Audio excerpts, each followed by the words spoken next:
আসসালামু আলাইকুম সবাইকে। আমি হাসনাত আব্দুল্লাহ, সমন্বয়ক বৈষম্য বিরোধী ছাত্র আন্দোলন।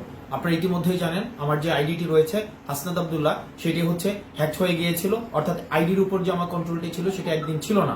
আমি ঘোষণা করছি এই হাসনাত আব্দুল্লাহ এই অ্যাকাউন্টটি ছাড়া আমার অন্য কোনো অ্যাকাউন্ট নেই।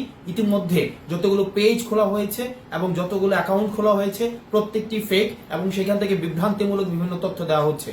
আমি আবার পুনরাবৃত্তি করছি, এই যে আন্দোলনটি হচ্ছে এটি ছাত্র জনতার আন্দোলন, এটি সমাজের প্রত্যেকটি শ্রেণী পেশার মানুষের আন্দোলন। এখানে আমাদের বিভিন্ন সিগনেচার নকল করে সেখানে বলা হচ্ছে আমরা নাকি আন্দোলন প্রত্যাহার করেছি। স্পষ্টভাবে ঘোষণা করছি, একজন সমন্বয়ক, দুইজন সমন্বয়ক বা পাঁচজন সমন্বয়কের সিগনেচারে এই আন্দোলন বন্ধ হবে না।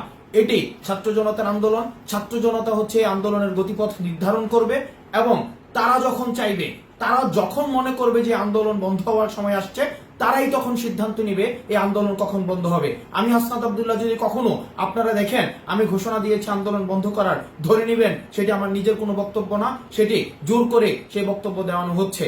আমরা আপনাদের কাছে প্রত্যাশা করব শেষ পর্যন্ত, সুদিন আসা পর্যন্ত, আমাদের প্রত্যাশিত দিনটি আসা পর্যন্ত আপনারা আন্দোলন চালিয়ে যাবেন। সবাই ভালো থাকবেন এবং এই আইডি থেকেই যে বার্তাটি দেওয়া হবে সেই বার্তাটি হচ্ছে স্পষ্ট বার্তা।